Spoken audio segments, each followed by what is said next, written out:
Okay, this is chapters 12 and 13, still chapter 12, and we're going to be talking about the minerals now. And when we look at the minerals in the body, they are inorganic. They are actually elements.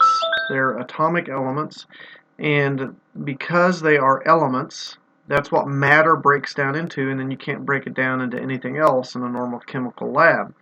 They can't be destroyed. They can't be destroyed by heat or air or acid or anything.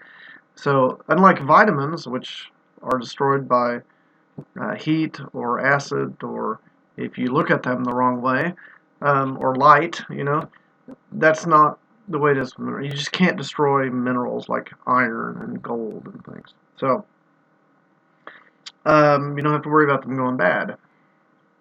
There are two types of minerals. There are major minerals and trace minerals. And major minerals are considered macronutrients needed in large amounts. So it's basically you're going to need, these all come in sizes that you need more than 30 grams per day. Whereas trace minerals, less than 3 grams, more like 2 or less, or way less, like selenium. But just because you need less of them every day does not mean they're just as important. So if you don't get iodine, for instance, then you can't run your metabolism. So it's really important to get iodine, even though you need just a little bit of it compared to how much of, say, calcium you need. So solubility, some of the minerals act like water-soluble vitamins in that they're removed by the urinary system and don't stick around in the body.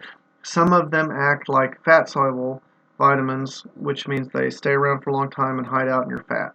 So it just depends on the mineral. Bioavailability, there are some things called binders which can keep your body from absorbing these minerals. And we've talked about these before, I believe, phytates and oxalates. Phytates are found in legumes and grains, and oxalates are found in spinach and rhubarb. So usually we think about, legumes are great for you, right? Usually. Grains, if you eat the whole grain, which has the fiber, that's good for you. But too much fiber, too much legumes, too much spinach, and you can't absorb minerals correctly. So there can always be too much of a good thing. So we're going to look at these different minerals, and we're going to start with what are called the major extracellular ions. So those would be sodium and chloride. These are the major ions found outside the cell. And so sodium is the major extracellular cation, which means outside the cell, it's the positive ion, and it's the main one out there. And when we look at foods, we see that 75% of the sodium in the diet comes from processing. About 15% is added at the table, and then 10% of the sodium we take in is in foods naturally that we eat. What does sodium do for us? It helps to maintain the fluid balance in the body. So you have fluid inside the cell, fluid outside the cell, and you have to balance the charges, or else the water, as we learned about osmosis, it will move. If you have too much of a ion or solute on one side, water will move toward it. So we have to balance these and make sure that you have charges balanced on either side, so you have an equal amount of water moving in and out of the cell, and that maintains the fluid and electrolyte balance. Also, sodium is going to assist in nerve and muscle transmissions. So the way nerve impulses work is that you have ions like sodium on one side of the membrane, and when the cell fires, the reason it's firing is because the sodiums are moving from one side of the cell membrane to the other, and they're charged, so they're carrying a charge. And when something carries a charge, that's called an electrical current. So quite literally, a nerve impulse or muscle action potential is the movement of these charges like sodium. Sodium is one of the main ones. Okay, sodium research. We've been told historically that doctors have told us to watch our salt, watch our sodium intake, because they said it increases blood pressure. However, current research casts doubt on that. And this slide sort of says, talks about a debate, but I'm going to tell you that from a scientific standpoint, the evidence weighs strongly against the warnings we've had against sodium. Statement by the American Heart Association: the decision to adopt a low sodium diet should be made with awareness that there is no evidence that this approach to blood pressure reduction is either safe in terms of ultimate health impact or that it is as effective in producing cardioprotection as has been proven for some drug therapies. And that's the American Heart Association saying, yeah, well, there's not really any evidence that says watching your sodium does anything.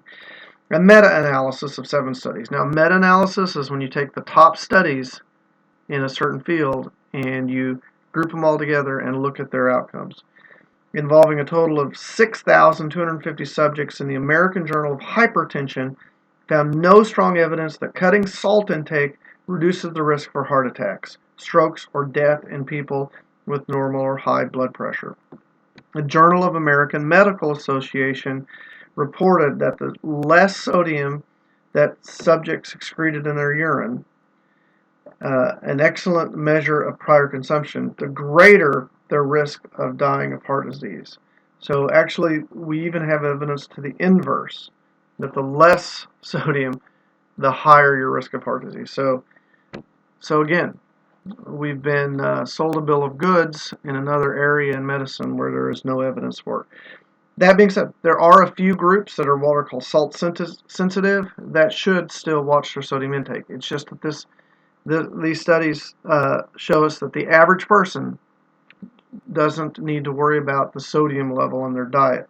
But if you're in a group that's salt sensitive, then you might have to go on something called the DASH diet that watches sodium intake. Sodium and water must be replaced after vomiting, diarrhea, or heavy sweating, or else you could end up with a sodium deficiency. And symptoms of that are muscle cramps, mental apathy, and loss of appetite. Why? Because remember, sodium is necessary for your nervous system to work. So if your nervous system's not working, then you have mental apathy. Your brain's not working right. You have loss of appetite. What if your muscles aren't working because you don't have sodium to go across the membranes in your muscles to cause the muscle action potential? So you can use salt tablets without water to induce dehydration, but be careful of hyponatremia during ultra-endurance athletic activities where you are losing a lot of water and therefore losing a lot of sodium with it. Toxicity and excessive intakes. If you get too much sodium, you could end up with edema as sodium pulls water into tissues. And the claim is that prolonged use may contribute to hypertension, although that's what the book says. But again, there's really no evidence for that. Now, the other extracellular ion, the major extracellular ion, is chloride, and it's the major extracellular anion, and it is negatively charged, and it balances the negatives across the cell membrane to maintain normal fluid and electrolyte balance. It's also part of hydrochloric acid in the stomach and is necessary for proper digestion. If you get too much chloride, it can cause vomiting. So those are the major extracellular ions. Next, we will look at the major intracellular